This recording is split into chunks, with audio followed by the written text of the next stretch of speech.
Sasa kwa dakika kidogo tu, Now for the few minutes just, nataka niongelee I want to talk about rafiki wa destiny. the friend of the destiny. Mimi na wewe kama vile vijana, Me and you as the youth, tunahitaji mtu anaitwa rafiki. we need someone who is called friend. Rafiki ni mtu mwenye Mungu anamleta karibu yako Friend is someone who God has brought near you ili akusaidie kutimiza kusudi yake ndani ya maisha yako. so that he can help you to fulfill the will of God in your life. Kila kitu yenye utarealize katika maisha yako, Everything that you will acknowledge and realize in your life, kuna mtu mwenye atafanya kwamba uweze kukirealize, there is someone who will make it to be achieved. na kuna mtu special ambaye anaitwa rafiki. And there is someone special who is called friend. Nitaomba jeune moja aweze kusoma Proverbe chapitre 17 verset 17. I will request for some brother, one of us, to read Proverbs chapter 17 verse 17.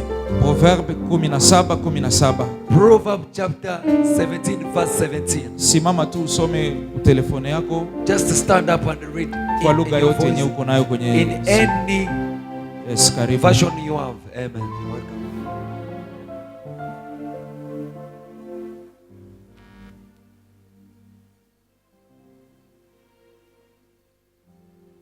Rafiki hupenda siku zote, na ndugu amezaliwa kwa siku ya tabu. Amen. Rafiki anapenda siku zote. The friends has to be loved every day. Siku za shida rafiki anapenda, The time of problem, the friend loves you. na siku za furaha rafiki anapenda. Even the time of happiness, the friend still loves you. Mvua ikinyesha rafiki anapenda. When it rains, the friend still loves you. Ikiwa shalere joto iko sana, rafiki iko pale pale No anakupenda. matter it is cold, the friend is nearby you and loves you. Na mtu mwenye hauna rafiki kwenye hii maisha, And someone who doesn't have the friend in this life, ujue kwamba unaweza ukarate vitu vingi. not just you can miss a lot of things. Rafiki wa destiny. The friend of the destiny. Sasa karakteristiki ya huyu rafiki wa destiny ni ziko namna gani? The characteristic of this friend, destiny friend, how are they? Unaweza angalia hii makarakteristiki kwa watu wako wote wa karibu, You can see this character nearby all of the people that na you have. utadetect kama ni mtu ni rafiki wa destiny au kama ni mtu wa kukupotezea wakati. And you realize that if he's your destiny friend or is the friend that is wasting your time. Kijana, kisi tumefundishwa hapa na baba yetu, The use as we have been taught with ni our mtu mwenye father, uko na akili. it is the use is someone who has Kila knowledge. kitu yenye unafanya uifanye kwa akili. Everything that you do, let you do it with the Mtu mwenye wisdom. uko naye kuwa naye kwa akili. A person who you own that person with mind. Sasa karakteristiki ya kwanza ya rafiki wa destiny The first characteristic of the friend of destiny ni mtu mwenye anakutia moyo ili upambane kufikia ndoto zako. is a friend who keep giving you good heart so that you can keep fighting for your destiny. Ukiona kuna mtu mwenye kila siku yeye anakuvunjaka moyo tu, If you see that you have a friend who keep disappointing you, unamwambia niko na ndoto fulani, you tell him that I have some dream. mimi nataka nifanye hivi hii mwaka, I want to do certain things in this alafu year. ni mtu mwenye anakuvunjaka moyo na kukuonesha tu kwamba wewe hauwezi. Now he's a person who normally gives you the bad advice. Anakuonyesha Do not continue. situation yako ya umaskini, He shows you that your situation of poorness. anakuonyesha gisi hauna pesa, He shows you that you don't have money. iko na kuvunja moyo usifanye kitu. He's just despising your heart so that you don't do anything. Huyo anaweza sikuwe mtu wa destiny yako. This one might not be the destiny friend. Rafiki mwenye iko ni Mungu amemleta kwenye njia yako akusaidie, The good friend that God brought in your way to help you. ni ile wakati yenye unachoka, It is by the time you are exhausted, anakuambia simama, utapata he nguvu. tells you, my friend, wake up and gives you Wakati both hearts. unalia anakuambia courage. When you are crying, he gives you the ability of Wakati standing. hauna anakuambia utapata. The time you don't have anything, he tells you Ni you mtu will mwenye get. anakufaa juu ya maisha yako na He's a jeunesse person yako. that deserves you by the time of being calling a friend. Karakteristiki nyingine ya rafiki wa destiny The characteristic of the destiny friend ni mtu mwenye anakupatia ushauri na moyo wa kweli. is a friend who advises you with a pure heart. Ni mtu mwenye anakuambiaga kweli. Is a friend who tells you every day the truth. Ukifanya kitu kizuri anakuambia congratulations, When you do the great things, he congratulates na you. ukifanya kibaya And when you do the bad things, anakuambia my friend, hapa umekosea. he tells you, my friend, here you are wrong. Hapa umesema vibaya. Here you have spoken badly. Hapa umetembea vibaya. Here you have walked the wrong way. Anakuambia fanya hivi tena. He tells you, do again like this. Anakuonyesha pita hivi tena. He shows you passing this way again. Mtu mwenye anakupatia conseil, my friend, Someone who gave you advice, my brother, ujue kwamba ni mtu mwenye anakupenda. knows that is someone who loves you so much. Haleluya. Amen. Usikwe tu na mtu mwenye anakuangalia huko unafanya mabaya, anakuangaliaga tu. Don't have that person who just can observe you when you are doing the wrong Unafanya things. mazuri, anakuangaliaga tu. You just do the good things, he keeps observing you. Hakuna siku amekokota hata masikio kukuambia kwamba hapana. There is no day has pulled your ears and tells you no.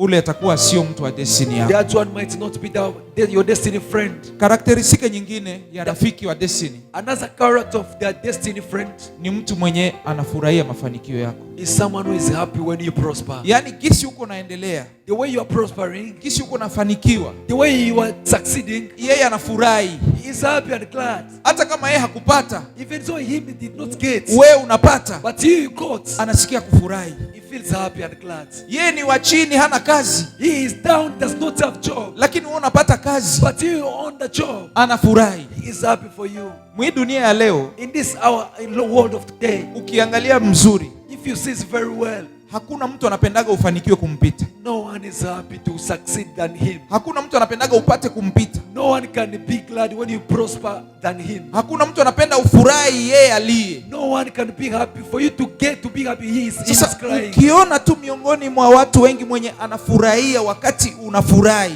If you see among your friend, a friend who is happy when you are happy, bwana mpende ule mtu. congratulate that person and love that person. Wakati mtu uko na huzuni, uko na shida, By the time you have sadness and problem, ni rahisi sana watu kukuambia pole.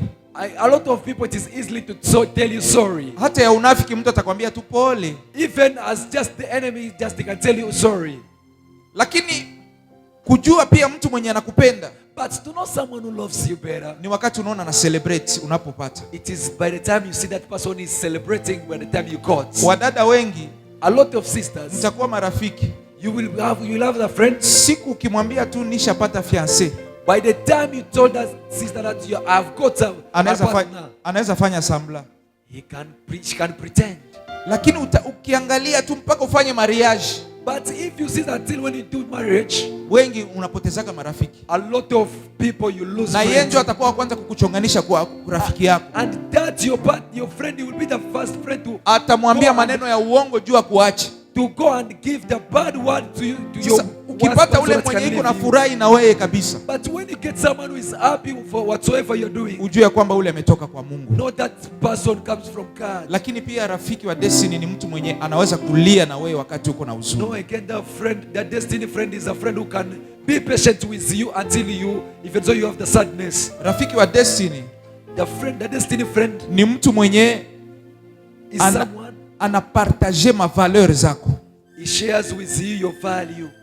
Gisi unakujaga kanisani, The time you came in, the way you come in church. kama uko na rafiki mwenye hajui mlango ya kanisa, If you have a friend who doesn't know the door of the church, wewe kila siku unakujaga kanisani, yeye anabakia nyumbani, you come every day in church, but him, he remains at home. ule sio mtu hamuna imani moja, That person, we don't have the same faithfully. na atakushawishi tu uache imani yako uvurugike. You don't believe in the same way. He can even tell you to live the way you are believing and Kwa you follow hiyo his way. hakikisha ule mwenye unaita rafiki Assure the person you are calling friend, ya kwamba kenye unaheshimia naye anakiheshimia, the things that you respect, let him also respect it. kenye unapenda naye anakipenda. What you love, let him love it as well. Munaweza kuwa na kaopozisio kidogo. You can have some opportunities. Wewe unaweza kuwa Barcelona naye anakuwa Chelsea, You can be to the side of Barcelona, him is the side of lakini Chelsea. nyie wote mnapenda football. But all of you love football. Haleluya. Amen. Munaweza kuwa nyie wote mko wa Kristo.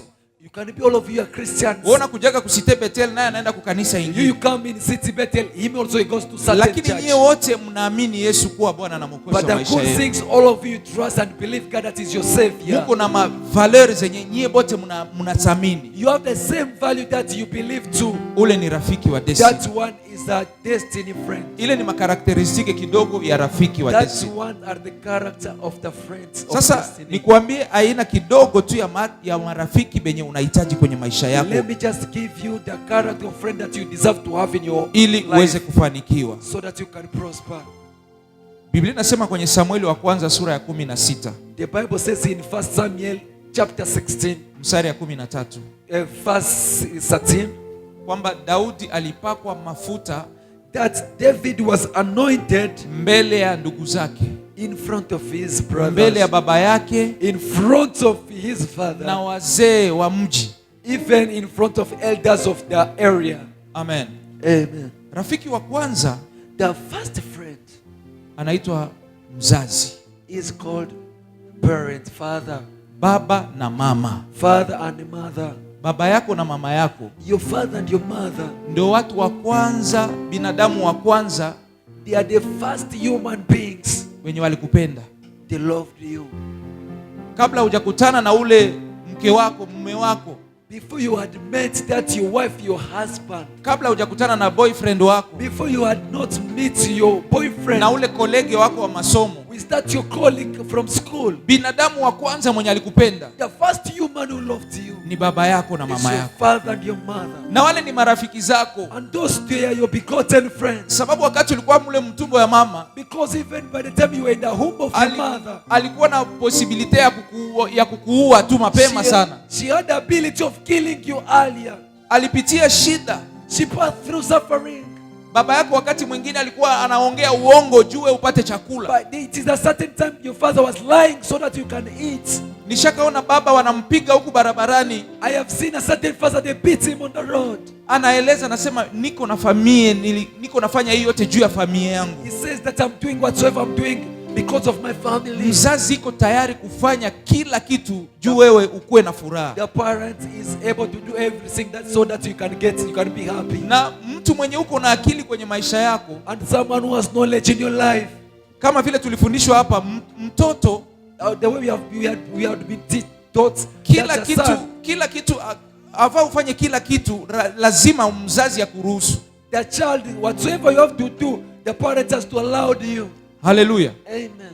Baba yako Your father au mama yako or your mother ndio binadamu wa kwanza mwenye anaweza penda ufanikiwe kumpita yeye. is the first human being can be happy when you succeed more than him. Baba yako anakuombeaga ufike fasi kwenye yeye hakufika. Your father normally pray for you to achieve, to arrive wherever he did not arrive. Mzazi anataka kenye alishindwa kufanya hapa duniani wewe mtoto ukifanya. The father wants you son to do whatsoever he did not do in this life. Kama yeye hakusoma, anakusomesha wewe. If he did not get well education, he wants you to be educated. Kama yeye hakupandaka avion, baba yako pale kuna kuombea upande maavion. If your father did not get a aeroplane, he wants you to get a aeroplane.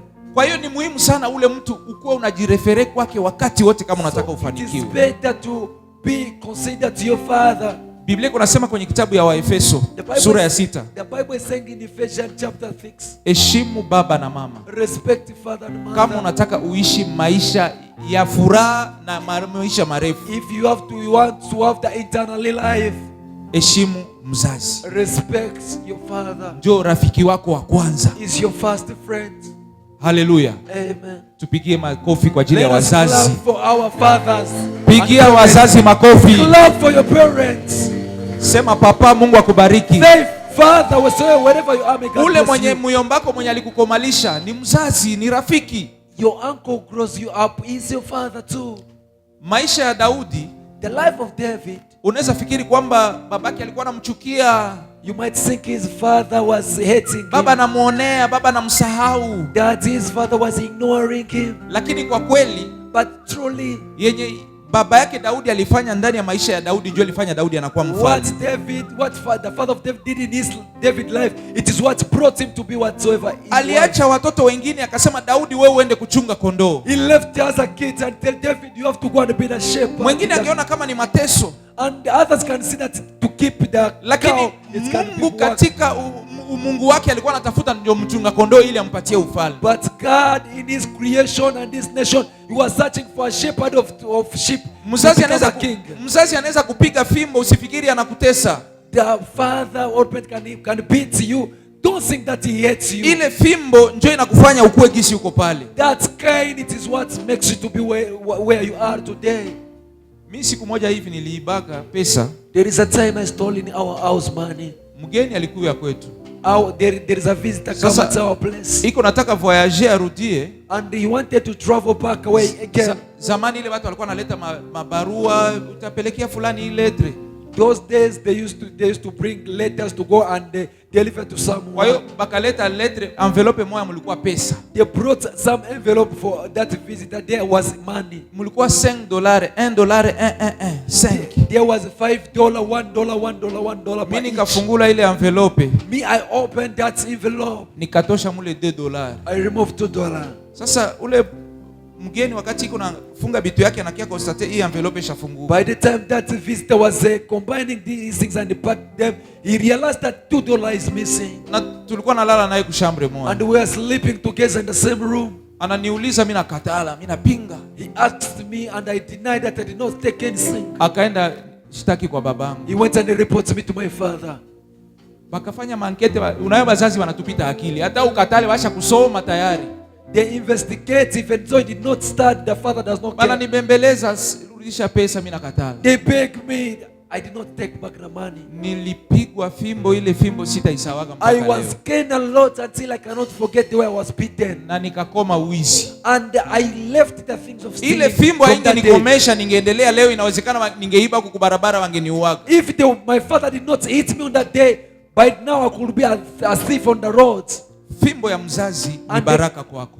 The cane of a father, it is a blessing to you. Ndio rafiki wa kwanza wa destiny. Is a first friend of your destiny. Na wakati unafanikiwa, unabarikiwa. And by the time you succeed, you prosper. Ukitaka ufanikiwe sana, if you want to prosper more, rudi kwa mzazi, kwa nabariki wazazi wako. Go back to your parents and bless them. Hakikisha mzazi unapata ile 100,000 yako, mzazi yako akule hata 5,000. Make sure that your parents get even 5,000. Mzazi hahitaji vitu vingi.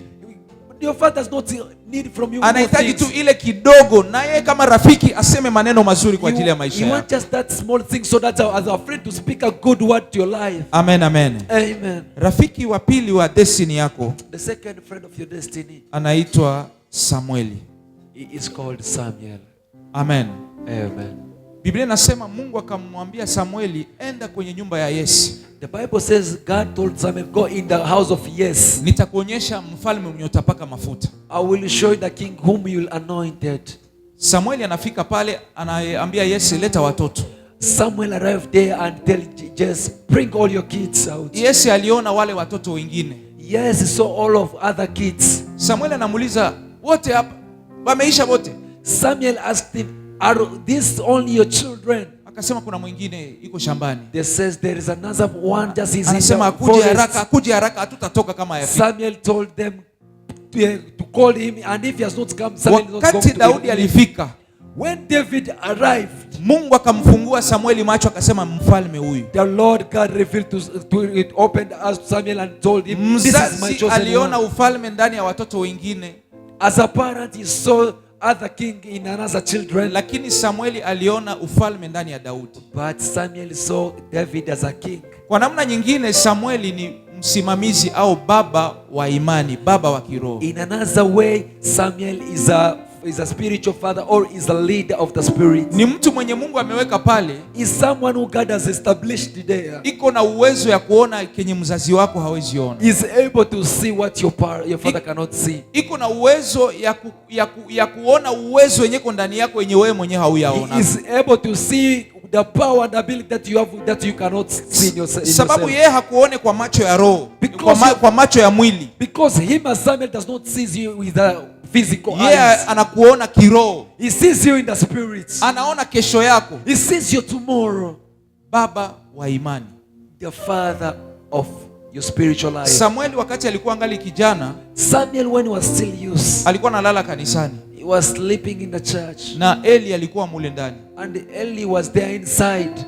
Siku moja usiku anasikia sauti inamuita, Samueli, Samueli. One day at night, Samuel heard a voice called him, Samuel, Samuel. Yeye akawaza kwamba Eli ndio anamuita. He thought that it was Elijah. Sauti inamuita tena, Samueli. Again the voice repeats, Samuel. Samueli kwa akili yake anajua tu Eli anamuita. Samuel on his own mind, he thought that it was Eli calling him. Eli sababu alikuwa na masikio ya roho. Eli because he had a spirit ears. alikuwa na knowledge zaidi ya kawaida. He had more knowledge. Akamwambia, ukisikia tena ile sauti, And he told him, by the time you hear again that voice, itikia, sema, Bwana, nakusikia mimi mtumishi wako. accept that, God, I am hearing you, me, my son. Na ndio ilikuwa your servant. Samueli akasikia, akaongea na Mungu mara ya kwanza. And it was the time Samuel spoke with God the first time. Sababu gani? Alikuwa na msimamizi wa kiroho. Why? Because Samuel had a stand of the spirit. Jene mwenzangu, kijana mwenzangu, My brother, youth, acha avantire maisha. live this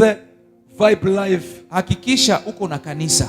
Make sure you have the church where you serve to. Usikuwe tu mimi niko tu Mkristo, niko tu. Hapana. Don't just say that I am a Christian, a normal servant Christian. Kuwa na kanisa. Have the church. Na kanisa, And the church, inakuwa na msimamizi. it has the angel. Ule ndio Mungu ameweka pale. That is the pastor that God has established there. Kuhakikisha wewe unatimiza destiny yako. So that he is there so that you can fulfill your destiny. Iko pale kukuombea kwanza. That the servant of God is there to pray for you. Iko pale kukufundisha. He is there to teach you. Iko pale kukushauri. He is there to advise you. Na kukuambia mambo mengine. And to tell you other things. Yenye takusaidia kutimiza destiny yako. That it will help you to fulfill your destiny. Hallelujah. Amen. Mchungaji wako, Your pastor, ni Samueli wako. is your Samuel. Tusikuwa na tabia ya kuzoea watumishi wa Mungu. Let us have the character of disrespecting Zaidi the sana servant mwi of God. Kampala muko tabia, Most especially in this Kampala. sababu there is kila a mtu character. ashakuwa pastor, Because everyone is a pastor now. kila mtu ashakuwa prophet. Everyone is a prophet now. Kwa hiyo inaleta mazoea. It brings now to be friendly. Unakutaka tu pastor wako kuna msalimia tu, "Aye pastor." You find now your pastor, you are greeting him as your normal Acha friend. ile tabia. Leave that Hata character. kama anaweza kuwa jene sawa wewe. Even though he is a youth like you. Jua kwamba Mungu iko na particularity ya kusaidia maisha yako. Know that God established him there in your life so that that person can help your life. Na heshima yenye utampatia, And the respect that you're going to give to him. ndio itafanya kwamba Mungu aonekane ndani ya maisha That yako. is what will make him to make God to shine in your life. Rafiki wa pili ni mzazi wa imani. The second friend is that your spiritual father. Amen, amen. Amen. Rafiki mwingine wa destiny, The third destiny friend anaitwa, is called, tuseme, Mikali. Mikali sijui kwa English. Mke wa Daudi.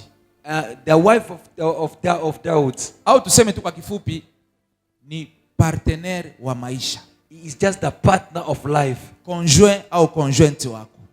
Your partner, it can be either she or he. Mume au mke. It can be wife or husband. Amen. Amen. Wakati ya kuoa na kuolewa ni wakati uko kijana. The time of being married or to marry someone, it is when you are still a youth. Mimi nasikia kama nasema bajene babakie. I normally hear by the time they say used to remain. Watu wengi wanawazaga siku kwa jene ndio célibataire, hapana. A lot of people, they think that to be used, it is only to be single, you have not yet married. Jeunesse ndio wakati ya kuishi. To be useless, it is the time of living. Na miongoni mwa etape za maisha ni wakati ushaoa au kuolewa. And among the life, it is the time that you get married or you have married. Sasa mwanaume au mke ni mtu muhimu sana, sababu ndio parti yako, unakuwa sasa complete ukiwa naye. A man or a wife, it is now, you are now complete when you get married. Adamu pale kwenye bustani wakati analamuka kwenye usingizi, Adam in the Eden, when he wakes up from his sleep, ndio ilikuwa mara ya kwanza anacheka. it was the first time he smiles. Sababu alipata nyama ya nyama. Because he gets the flesh of his flesh. Na mifupa ya mifupa. And the bone of his bone. Wewe mwenye ungali célibataire pale, You whom we are still single there, mimi na kuinforme, I inform you, hauyaonaga raha ya maisha. you have never seen the happiness of this life. Ungali nateseka. You are still suffering. Unahitaji partner You need a partner ili ufurahie maisha. so that you enjoy this life. Sema amen ya bien. Say a good amen. Aha, pale inagusia sasa pale. Now, there it has touched there. Hallelujah. Amen. Mke ni rafiki. Wife is a friend. Ukiangalia maisha ya watu wengi sana, If you see a lot of life of a lot of people, ukiweka watu 10 hapa, wanaume 10, if you put 10 you see a man, ukiangalia maisha yake kabla hajaoa if you see his life before he has not married, na wakati ameoa, and by the time he had gotten married, utamwona tu muonekano yake you will see just his appearance. tofauti sana. There is a changement. Haleluya. Amen. Mimi nimefanya mariage miaka 3 ilipita. He has done marriage 3 years ago. Hata kama mke wangu yuko mbali kidogo, Even though my wife is far up now, lakini nikijiangalia hapa nioe, but if I see myself before I na got gisi married, niko leo, and by the time I am today, naangalia mbona kama nilikuwa mweusi na nilikuwa tu mweupe. and I normally consider myself like I was black, yet I was still brown. Mimi napima kilo asiongezeke, I measure my kilo, but they are not. lakini mimi naonekana tu kama nisha nenepa hivi. But I look like just I've become fat. Mafuta ni ile ile nilikuwa napaka, The lotion, it is still the same lotion that I was lakini still using. mbona mimi natereza kupita gisi nilikuwa ile But wakati? my body now, it is slim than that day. Sababu nishapata partner wa maisha, parti ya maisha yangu. It is because I've got a partner of my life whom I Wewe get to gisi my uko life. pale, The way you are there, acha kureve, stop. acha kureve, acha Stop being kuzubaa. distracted. Stop being distracted. Kuwa huko nafikiria tayari kuoa wewe garson. Be there thinking how to get married. Ukiishi huko nasema mimi sijui vya kuoa. If just you stay there and say that me I don't know when I Ujue will kama get married. uko na problem, uko na probleme mwa akili yako. Know that you have a problem in your mind. Kuwa huko na raisonner vya kuoa saa hii. Be there while thinking how to get married. Dada mwenye very huko soon. hapa, Sister whom you are here, kuwa tayari uko unajitayarisha kukuwa mama wa be nyumba. ready to become the mother of this house. Jikomporte sa mke wa mtu hata kama hujapata bonjour. Behave like a wife of somebody even though you have not get a partner. Mtu akikuona anasema huyu dada anastahili kuolewa. Someone when he sees you and says this sister deserves to get married. Haleluya. Amen. Daudi alioa binti ya mfalme Sauli. David married a wife of the daughter of the king. Na ujue kama Sauli alikuwa adversaire wa Daudi, alikuwa anataka kumuua. No, also David, the king was his enemy. Na ukisoma hapa hii Samueli wa kwanza chapitre 18 verset 21. If you read in first Samuel chapter 18 verse 21, Sauli kunasema ndani ya roho yake nitamuoesha binti yangu kwa Daudi. Saul is saying that I will give David my own daughter. Yeye alijua kwamba sababu ni fie wake, He knew just because he is beloved God daughter. Akimwambia aweke Daudi sumu atamwekea. If just he ask his daughter poison David and he will Lakini poison Mikali him. akasema huyu njoo bwana wangu ni mutraire kwa nini? But again that girl said, this is my own husband. How can I kill him? Mikali alifanya kwamba Daudi asikufe. Michal, the wife of David, made his husband to not get died. Kwa namna nyingine alifanya akarehisire maisha. In another way, she made David to succeed in life. Mwanaume mwenye haya oa hayakamilika. The man was not married, is not yet Hata enough. ukuwe na mamilion. Even though you have millions. Célibataire vraiment tumoya mwenye hana If you valeri are sana. still single, you don't have value. Na ukipata neema ya kuoa mwanamke mwenye ni rafiki, ni pire yako, And once you get to marry a woman who was your friend, utaenjoy maisha. you will enjoy this life. Haleluya. Amen. Haleluya. Amen. Kabla ya kuambia ule mwanamke mimi nataka nikuoe, Before telling that wife that I want to marry you, hakikisha mko marafiki. make sure you are friends. Kuwa mke wa mtu au mume wa mtu, To be someone's friend or to be someone's wife, haiko ese mwanamke anakuwa kumafika we mwanaume huko kusalon. it is not that a man has to be in the parlor when a wife is in the kitchen. Urafiki. It has to have partnership, Yaani friend. ngwani kupe habari moja hapa. Let me give you some short story. Kila mtu mwenye mie najuana naye, Everyone whom I know with, mimi namtetaka na bibi yangu. I normally speak with, we normally gossip with my wife. Yaani nyie only. bote hapa nishaka kubateta na bibi yangu. It means all of you here have already gossiped, Yaani all of you sasa with my tunaongea na wife. bibi yangu tunakuwa bapeto manake kupita kipimo. Sasa tuko marafiki. When we are with my wife, we are friends until when we start there. Hatufichanake kitu. We don't hide anything. Yaani nitamwambia Pastor Freddy, I will tell her, Pastor Freddy ni mrefu, is tall. haya monaka, She has never seen ni him. magistrat. She is a judge. Juma alinisaidiaka kupata dokima fulani. He was the one who helped me to get some documents. Sasa mke wake, Now his wife, utaweza useni fio wake wa kwanza. you will think that he is first. Yani tutadetaye wewe hapa tunakudetayaka. We shall describe you here. Hallelujah. Amen. Hallelujah. Amen. Sababu gani? Rafiki. Why? Because we are friends. Unakuwa na mastress, ushachoka. You come with stress, you are tired. Ushalia mchana mzima, bosi alikutukana kule. You have been insulted by your boss. So nakutana na fiancé wako. But when you meet your partner, anakuencourage, anakuchekesha, anakupatia kicheko. She makes you to life again. Adamu alichekaka tu ile siku anaona beautiful Adam huyu hapa. only smiles by the time he saw Eva. Kwa hiyo tafuta rafiki. It means search your partner. Hapana rafiki wa kupita pita, mko naogopa njia. Tupite huku pasta situkute hapa, hapana. Official. Not the person that you can be hiding from pastor to not see your relationship. Tunabakuta ku restaurant tutashtuka, tunajua mko official. We shall not find you in the restaurant. We shall know that you are official. Mko ba fiancé, mko najitayarisha juu ya mariage. You are partner, you are preparing yourself for the marriage. Mungu akubariki na ndoa kwa jina la Yesu Kristo. Marriage. Amen. Amen. Sema amen, yapokea bien. Receive amen. Amen, amen. Amen. Rafiki mwingine wa Destiny, mimi namalizia. Another last friend of the Destiny anaitwa Jonathan. Is called Jonathan. Hallelujah. Amen. Jonathan huyu alikuwa rafiki wa Daudi. Jonathan, this one was a friend of David. Alikuwa mtoto wa mfalme. He was a daughter of, he was a son to the king. Kwa namna nyingine yeye ndio Mungu alikuwa anamuandaa, yeye ndio Sauli alikuwa anamuandaa juu akwe mfalme siku moja. In another way, Saul was preparing that person to become the king certain days. Ukisoma hapa Samueli ya kwanza chapitre 18 verset 1 unashuka mpaka 4. If you read 1 Samuel chapter 18 verse 1 to 4, Biblia inasema Jonathan akampenda Daudi kama nafsi yake.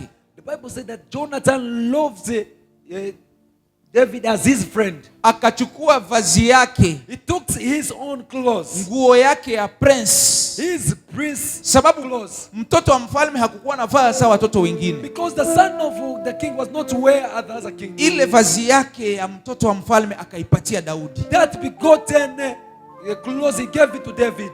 Upanga yake, arme yake, bunduki yake, his sword as a weapon akapatia Daudi. He gave to David. Akasema wewe Daudi uko rafiki yangu. He told David, you are my beloved friend. Mimi nakupenda sawa nafsi yangu. I loved you as my heart. Mimi sitakuwaka mfalme, mimi nakuachia ufalme. I shall never be a king and leave the king to be. Rafiki mwenye anaweza sacrifice vya kwake anakupatia wewe. The friend who can sacrifice his begotten son to give it to you. Rafiki mwenye anaweza sema mie nikose wewe upate. The friend who can say let me lack you to get. Rafiki iko na mtwaro anasema wewe kamata mimi inabakia hivi. The friend has 10,000 and give it to you and say let me remain like this. Kizazi ya leo, in this generation of today, kumpata ni muujiza. To get that person it is a miracle. Lakini Mungu ashakutayarishia ule rafiki. But God has prepared for that friend. Na Mungu akukutanisha na ule Jonathan kwa jina la Yesu Kristo. Make you to achieve with that friend. Kila mtu alikuwa anajua Jonathan iko capable kuua Daudi. Everyone knew that Jonathan is able to kill David. Lakini yeye ndiye alikuwa protector wake. But he became again his protector. Hallelujah. Amen. Leo hii mwi dunia, today in this world, na ndugu yako propre, even your beloved member of the family, anaweza kukugeuka. He can turn away from you. Mtu mko naye, mko nafanya biashara, you are together doing business, mko nafanya kope fulani, you are doing certain business. Wakati vitu vinaanza kuwa sawa sawa, when the things start coming well, rafiki, you are the friend, iko tayari akuue yeye, abakie na kope yepeke. Is ready to kill you to remain with the goal himself. Hii dunia ya leo, in this love of in kuko jamaa moja hivi niliona kule Kinshasa, walimuua hapa miezi 2 imepita. There is a certain brother I saw there in Kinshasa, they killed him there in Congo. Mwenzake mwenye biko nafanya naye operation, his friend who they are doing some operation, banaingia tu na hivi kushambre, they enter just together like this in the room. Anakosa mwenye kuna msindikiza, it's like he's escorting him. Kumbe alikuwa na army, akaingia mule akamuua. Yet he had a small gun, banaenda kuta and shoots. Banakuta maiti yake kubarabara, wanajiuliza alikufa namna gani. And they came and found his body on the road. They ask how did he die? Swadiza rafiki anamuua. It means the friend had killed him. Ndio maana that means wakati uko naomba kama vile kijana, when you are praying as the youth, omba Mungu akupatie Jonathan. Tell God to give you Jonathan. Hallelujah. Amen. Mtu mwenye anaweza ona kazi iko fasi fulani, someone who can see job is somewhere, Yeye iko na hitaji ile kazi, he wants also that job. lakini anajua uwezo wako, anasema we upate ile kazi. But he knows your ability, your situation. He says you first get this job. Mtu mwenye mko hivi kumstari, The person who is like this online, anasema we tangulia, mimi nitakuja nyuma yako. but he says that you first pass in front of me, I will come behind you. Mimi na wewe tunamhitaji ule mtu katika Me maisha and you, we yetu. need that person in our life. Amen, amen. Amen. Hallelujah. Amen. Marafiki wa Destiny ni wengi sana. Friend of destiny, there are lots. Sitaweza kuongelea yote hapa I shall sababu ya not muda. speak all of them because of our time. Lakini ya mwisho kabisa But the last one, ni kwamba unahitaji it means you need watu wawili, two people, ambaye anaitwa Abiata na Sadoki. who is called Abiata and Sadok. Hallelujah. Amen. Hao walikuwa marafiki wa Daudi, Those one, they were friend of David.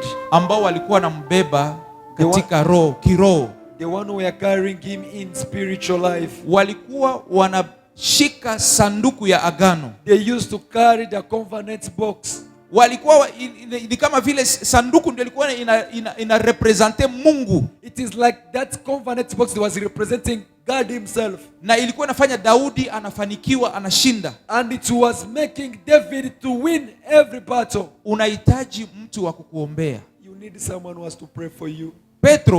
Peter alikuwa na marafiki, he had a lot of friends, ambao hawakuwa na pesa za kumpa, that they did not have money to give him. hawakuwa na kitu, hawakuwa waloya juu wamtetee wakati alifungwa. Though his friends were not lawyers, so that because Peter was closed, lakini walipiga magoti wakaita Mungu, but just they kneel down on there and kneel, na Mungu akamkomboa Petro. and God rescue Peter. Katika maisha unahitaji mtu wa kukuombea. In this life you need someone to pray for you. Mtu mwenye anakubeba katika roho. You need someone who can carry your problem. Unamuhitaji. You need that person.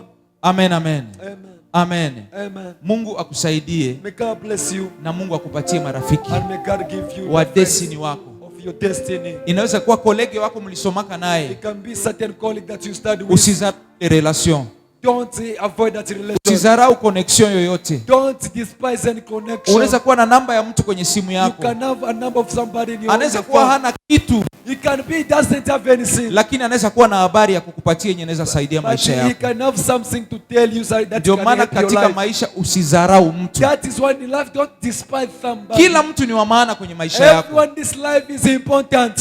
Haleluya. Amen. Haleluya. Amen. Kuna mtu mmoja anaitwa Naamani. There is someone who's called Naaman. Alikuwa general. He was a general. Na kwenye nyumba yake alikuwa na mtumwa moja, Even in his house he had some binti wa Kiebrania. He has some maid. Alikuwa mtumwa. He was his servant. Lakini ule binti walikuwa naishi naye vizuri. But that servant, they were living together very well. Akaona gisi mama bose anakuwa rafiki. And he sees that the wife is na ule Naamani alikuwa na ugonjwa ya ukoma. And that Naaman had a problem of the thickness. Ule binti akaambia mke wa Naamani, akasema bosi wangu akienda kwetu Israeli atakutana na nabii, atapona. And that lady says that if my boss goes to my village, sababu he will get to be ule binti walikuwa wanamtreat vizuri, because that lady, they were treating him very well. Hata kama alikuwa mfanyakazi, even though she was a maid, walikuwa wanamtreat vizuri. They were treating her very well. Na ilifanya kwamba Naamani anapata muujiza ya kupona ukoma. And it made even Naaman to get his healing. Ule mfanyakazi wako, that's your maid, that you usimdharau. Don't despise her. Ule mtu mwenye anakufunguliaga mlango, the person who that gets keep of yours, usimdharau. Don't neglect him. Ni mtu wa destiny yako kwa ajili ya uponyaji wako. Is your destiny helper for your healness. Mungu atubariki na Mungu atukutanishe na marafiki wazuri. God help us and to meet us with kwa jina la Yesu Kristo wa Nazareth. In the name of Nazareth. Jesus Christ. Hallelujah. Amen. Nitaita Magistrat Freddy. I will call our father. Ataomba. He will pray. Atakuombea. And pray for you. Mungu akupatie rafiki wa destiny. May God give you the friend of your destiny. Na ataendelea na somo ya kufuata ili tuende kwa question response. And he will go to directly to preach and karibu Papa Magistrat, na tunapiga makofi wakati anasogea mbele. Clap and when he is coming in front.